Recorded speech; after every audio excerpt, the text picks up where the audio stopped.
Welcome back to my channel. আশা করি তোমরা সবাই ভালো আছো, আমরাও ভালো আছি। আজকে যে থাম্বনেল থেকে তোমরা বুঝতেই পেরেছো যে আজকে হচ্ছে আমি বাড়িতে কিভাবে লেয়ার কাট করে সেটাই তোমাদের সাথে শেয়ার করব।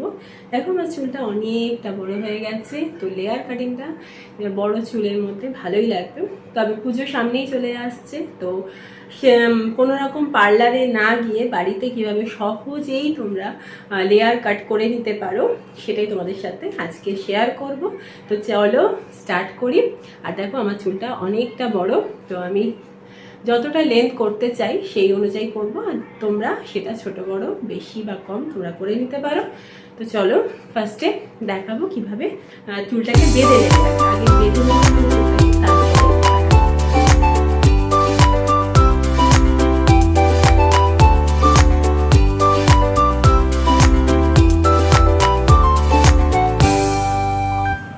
আমি সামনের দিকে পুরোপুরি চুলটাকে নিয়ে এসে ভালো করে কোম করে আবার এখানটা সামনেটা প্রথমে একটা গার্ডার বেঁধে নেব।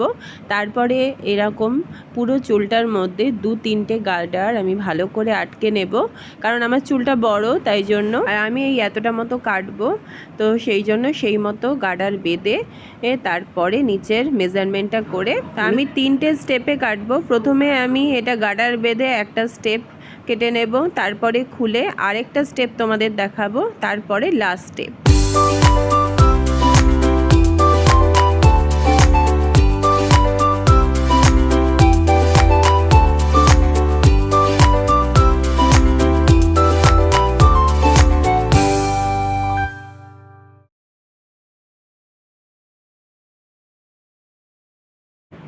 প্রথমে যতটা লেন্থ রাখবো ততটা আমি কেটে নিলাম। এবার নিচটা আমি পুরোপুরি ট্রিম করে নেব যাতে ওটা ন্যাচারাল লুক লাগে, সেই জন্য।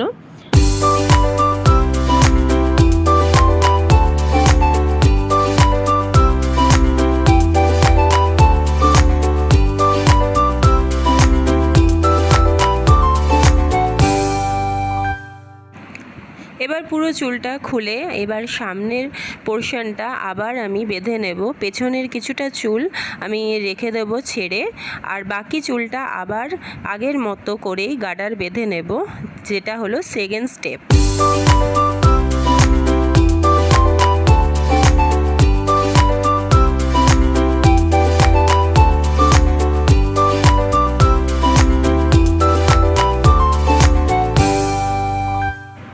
আবার আমি দুবার এখানে গার্ডার বেঁধে নিলাম, আর পেছনের যে চুলটা কিছুটা আমি রেখে দিলাম খালি, সেটা আর আমি গার্ডার দেব না। আর এইখানে আমি আবার কিছুটা কেটে নিচ্ছি সামনের পোর্শনটা, আর কেটে নিয়ে তারপর আবার ট্রিম করে নেব। তো নেওয়ার পরে আবার আমি চুলটাকে খুলে ফেলেছি, খুলে ফেলে কানের পাশ থেকে আমি কিছুটা চুল একদম সামনের দিকে নেব। যাদের ছোট চুল তারা এই সামনের পোর্শনটা নাও করতে পারো, আর আমার যেহেতু বড় চুল সেই জন্য সামনের পোর্শনটা একটু ছোট করার জন্য থার্ড স্টেপটা করব। তো এরকম আবার সামনে শুধু কানের পাশ থেকে কিছুটা চুল আমি নিয়ে আবার এইভাবেই কেটে নেব, যেরকম আগে দুবার কেটেছি সেইভাবেই কেটে নেব। কেটে নেওয়ার পর ব্যাস কমপ্লিট। এবার তোমাদেরকে ফাইনাল লুকটা দেখাবো, আর এটাও আমি ট্রিম করে নেব আবার কাটার পর। প্রত্যেকবারই কাটার পর একবার করে ট্রিম করে নেব।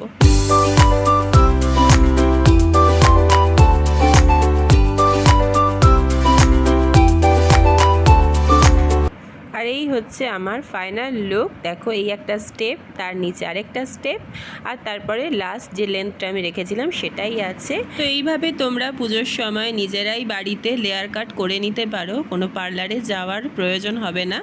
তো খুব সহজেই তোমাদেরকে দেখালাম কিভাবে চুলে তোমরা লেয়ার কাট করে নিতে পারো। তো যাই হোক, আমাকে কেমন লাগছে সেটা কিন্তু কমেন্টে জানাতে ভুলো না। আর পরের দিন দেখা হবে। আজকের ভিডিওটা এই পর্যন্তই। কেমন লাগছে অবশ্যই তোমরা কমেন্টে জানিও, লাইক করো, শেয়ার করো, আর নতুন হলে আমার চ্যানেলটা সাবস্ক্রাইব করো। কয়েকটা ফটো তোমাদের সাথে শেয়ার করে নিলাম। তোমরা সুস্থ থেকো, ভালো থেকো। পরের দিন আবার দেখা হবে। Tata, bye bye.